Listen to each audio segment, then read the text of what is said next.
So we have the spoilers for chapter 28 of Boruto Two Blue Vortex, and it appears that the battle is about to begin. Boruto is heading to the battlefield, Kawaki is getting ready, and Inojin is on the page. So as you can see, there are things happening in this chapter, so let's just get into it. Now, the first panel shows Boruto flying somewhere, and I think there are two things we can take from this.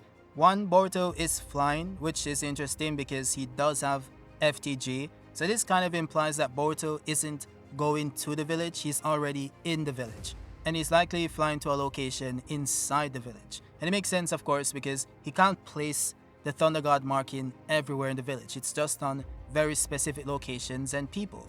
So even if he teleports to the village, he has to then fly to that new location.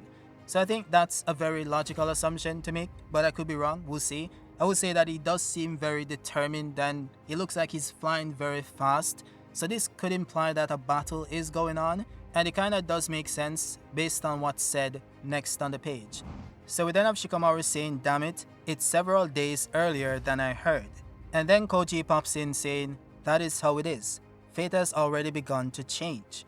So this implies that Mamushi arrived in the village earlier than he was supposed to, which I think was a week initially, but correct me if I'm wrong. And that would then explain why Boruto is hastily heading towards a certain location.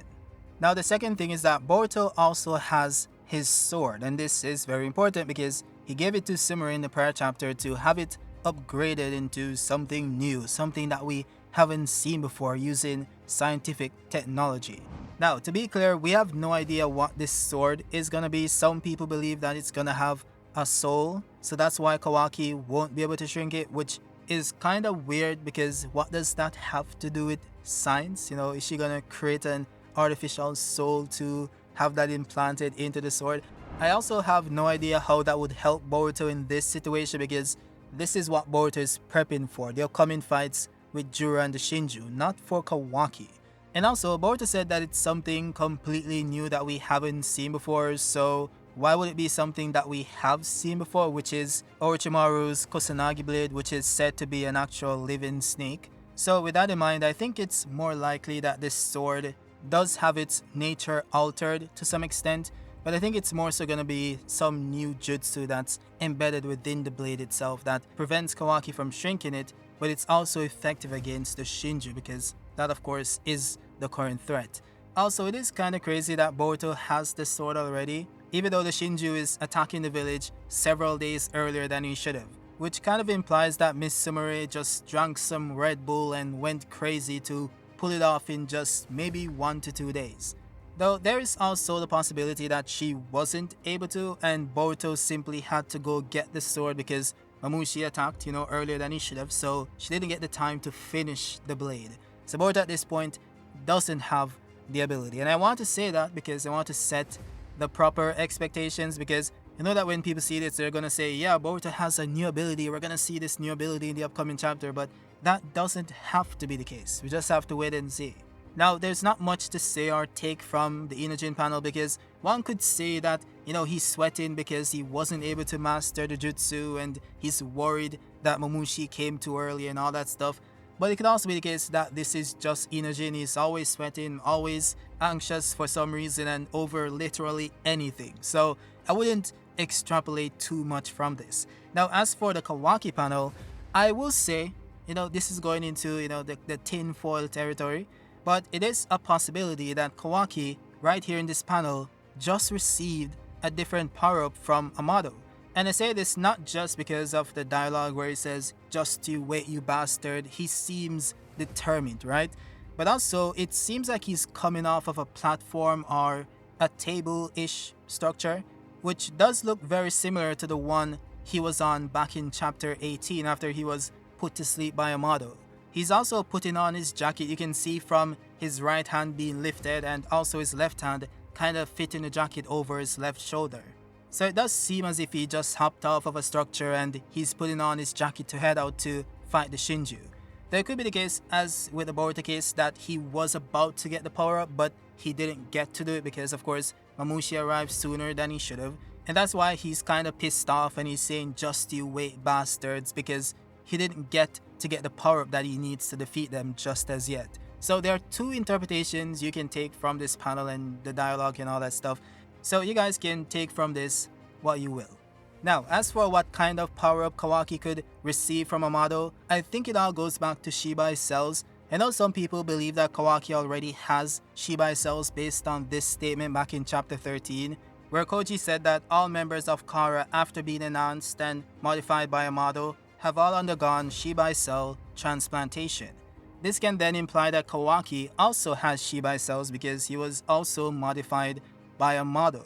But the key thing people are missing from this statement is that he said all members of Kara. Kawaki was never a member of Kara. He was a captive, a vessel, someone held prisoner. So this statement simply wouldn't apply to him. And it kinda also doesn't make sense to do that in the first place, because why would you implant cells into Kawaki's body when the Karma Seal is overriding the cells that's inside his body?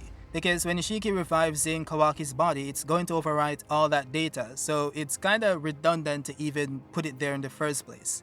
But anyways, Shibai cells is the logical option at this point in time. It only depends on if Amado has access to those cells. So I guess we'll see. I would say that I do have this, kinda tinfoil hat theory that Shibai's body, the corpse, is stored inside Daikokuten or Daikokuten. And that's how his cells were preserved all this time. They're stored in a location where time doesn't flow. Now, Kawaki doesn't know this, and maybe Amado himself also doesn't know this, but he also could. And if he does, then they could take advantage of that, and that's how Kawaki gets those cells. Or maybe I'm wrong and Amado has them stored in a fridge somewhere or some, deep freeze and, preserving them for a rainy day. And this is that rainy day. Now, speaking of Daikokuten, I did mention in prior videos that I do believe that Kawaki has the power to handle Jura, he just isn't using it properly. I mean, the guy has this one-shot ability that just sends someone to a dimension where time doesn't flow and it freezes them in time. He has no reason to believe that the Shinju can defy time itself. So I think that's a bit ridiculous for him to come to that conclusion. But also, he can simply just test it if he wants to. Remove Naruto and then send one of the Shinju there temporarily to see if they get frozen in time. If they do get frozen, congrats, you have a way to defeat them. If they don't, then just remove them. It's your dimension, you can simply remove them from it. But just imagine if Kawaki, when he pulled up to the battlefield to save Boruto, instead of trying to stab Jura, he just sent him to that dimension and the battle is over. The world is saved. And by the way, we know that Kawaki can use Daikokuten while he's shrunken because he tried to do it versus Boruto. And I'm not taking the absorption thing because Jura hasn't displayed that ability, so until then, he doesn't have it. And neither would Kawaki even think that he does because Kawaki knows nothing about the Renegon. So I need to know why Kawaki hasn't tried this broken, overpowered jutsu on the Shinju, and maybe he does against the Bug Shinju in the upcoming chapter. Who knows? I guess we'll see. But this is just something that I thought was interesting, and I know some people are going to disagree because you guys did disagree on the video itself, but I'm going to bring it up again. Because if it does happen in the upcoming chapter, we have something to talk about. Alright, so we'll see. But yeah, with that said guys, that's it for the sneak peek. We're going to have the full spoiler later on in this week, or it's going to be Monday, who knows. I do have a video. It's going to be 30 minutes. That's coming up on Friday, I think, or maybe Saturday, we'll see.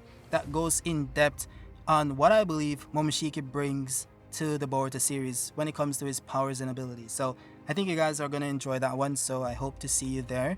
If you guys like this one, drop a like, comment down below, and also subscribe if you're new. I'll see you guys on the next one. Peace.